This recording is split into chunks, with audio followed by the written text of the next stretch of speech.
নমস্কার, সবাই কেমন আছেন? আজ আবারও নতুন একটি ব্লগ নিয়ে আমি অরিজিতা আপনাদের সামনে হাজির হলাম। আশা করছি আপনারা সকলেই খুব ভালো আছেন, সুস্থ আছেন, আর আমরাও আপনাদের ভালোবাসা আশীর্বাদে খুব খুব ভালো আছি।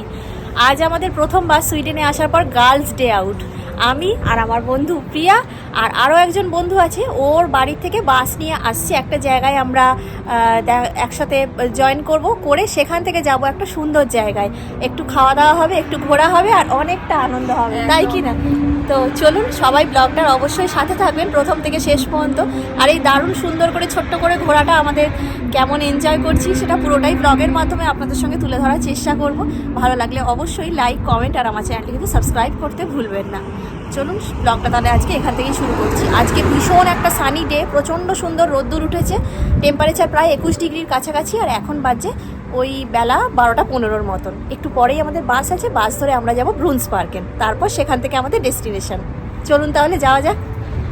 Bye bye. আমার বন্ধু প্রিয়াকে তো আপনারা কম বেশি অনেকেই চেনেন। যারা আমার নতুন সাবস্ক্রাইবার বা আমার নতুন ভিডিও দেখছেন তাদের উদ্দেশ্যে বলি, প্রিয়া আর প্রশান্ত দাদের সাথে আমাদের প্রথম সুইডেনে এসেই আলাপ। কিন্তু আজকে আমার সাথে আরও একজন যে নতুন বন্ধুকে দেখছেন, ওর সাথে আমাদের আলাপ মাত্র দুদিনের। ও ট্যুরিস্ট ভিসায় কয়েকদিনের জন্য সুইডেন এসছে।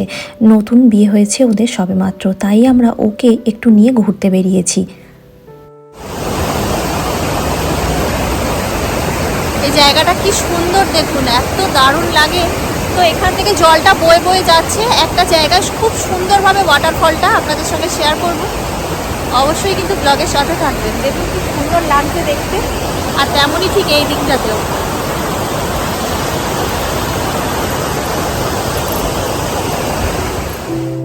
গরমের সময় যেহেতু, তাই আমরা 3 বন্ধু মিলে প্ল্যান করে বেরিয়েছি একটু ঘুরতে। আর ঘুরতে ঘুরতে চলে এসেছি আমরা সুইডেনের গথেনবার্গ শহরের মধ্যে অবস্থিত এই অবিশ্বাস্য ওয়াটারফলটি দেখার জন্যে।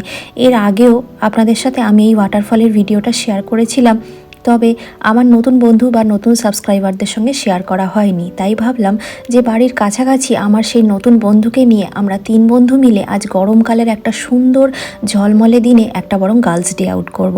তাই আমরা নিজেদের মতন করে অল্প স্বল্প কিছু খাবার দাবার বানিয়ে নিয়ে এসেছি এই সুন্দর জায়গাটি আমার ওই নতুন বন্ধুকে দেখানোর জন্য। কারণ ওয়াটারফল দেখলেই তো মনটা একদম ভালো হয়ে যায়। আর আজ একটা ঝকঝকে মেঘমুক্ত নীল আকাশ, একটা সানি ডে, তাই ঘুরতেও বেশ ভালো লাগছে। চারিদিকে ছুটি ছুটি রব, আর তার সাথে আমরা মেয়েরা বেরিয়েছি গার্লস ডে আউট করতে।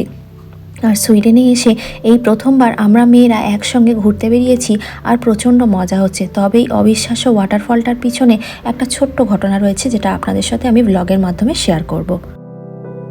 আমরা সবাই যতদূর জানি যে খুব উঁচু পাহাড়ের উপরে, যেটা শহর থেকে অনেক ভিতর দিকে গেলে তবেই কিন্তু ওয়াটারফল চোখে পড়ে। তবে এই ওয়াটারফলটি কিন্তু খুবই অবিশ্বাস্য, যেটা শহরের এবং বাড়িঘরের মাঝখান দিয়ে বয়ে চলেছে বছরের পর বছর ধরে। তবে এই ওয়াটারফলটা অবিশ্বাস্য হলেও এর পিছনে রয়েছে একটি লম্বা কারণ।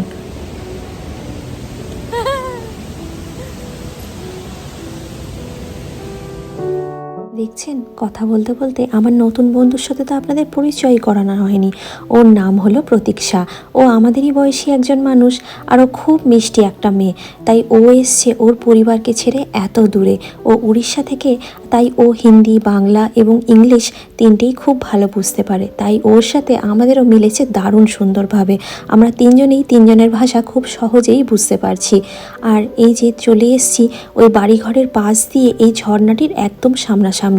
সাইড থেকে তো আপনাদের দেখাচ্ছিলাম, এখন চলুন একদম সামনে থেকে দেখাবো, যেটা দেখতে লাগে অবিশ্বাস্য সুন্দর।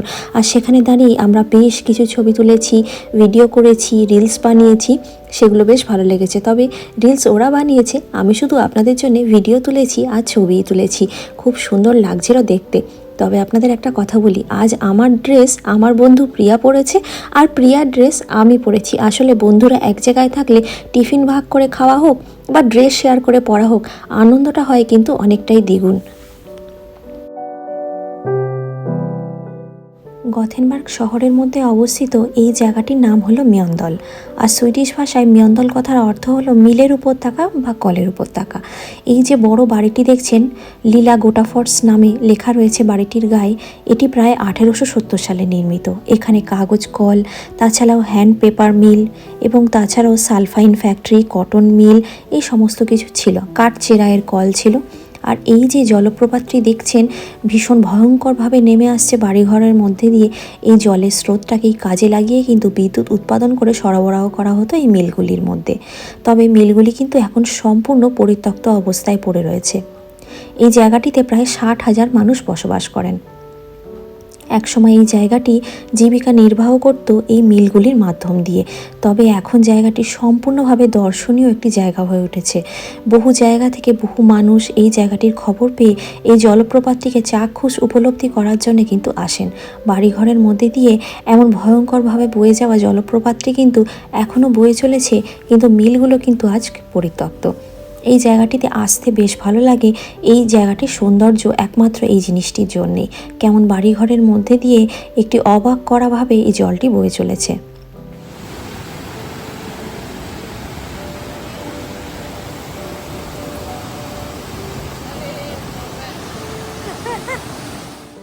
আবার এই জলপ্রপাতটির ওপরে তৈরি করা এই সুন্দর ব্রিজটির মধ্যে কিন্তু অনেকে তার ভালোবাসার মানুষটির নাম লিখে একটি করে তালাও ঝুলিয়ে গেছেন।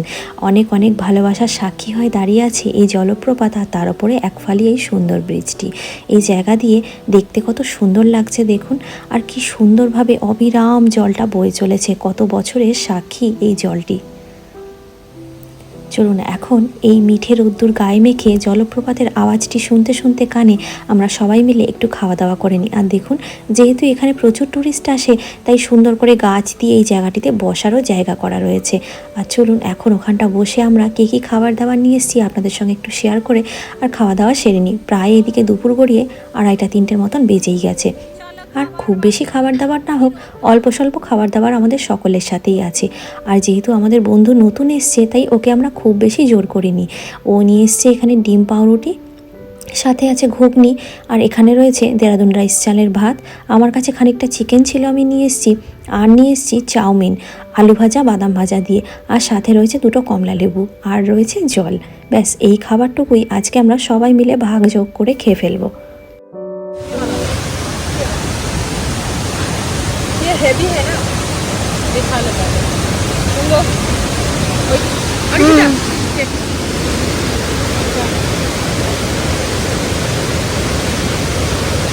ঠিক है, तीखी है। नाइस।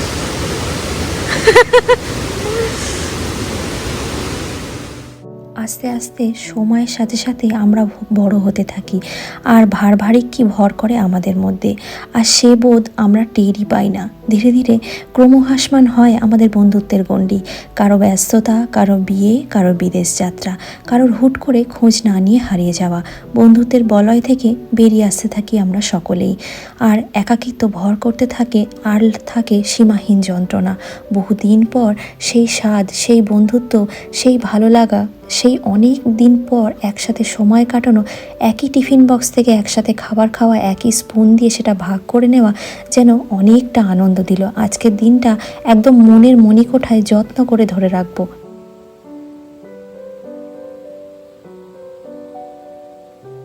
আর আমার কাছে বন্ধুত্বের সংজ্ঞা মানেই কিন্তু একে অপরের খুশিতে লাফিয়ে ওঠা, একে অন্যের দুঃখের পাশে দাঁড়ানো, মন খুলে কথা বলা, হেসে গড়াগড়ি খাওয়া। চূড়ান্ত পাগলামির আধারই হলো এ বন্ধুত্ব।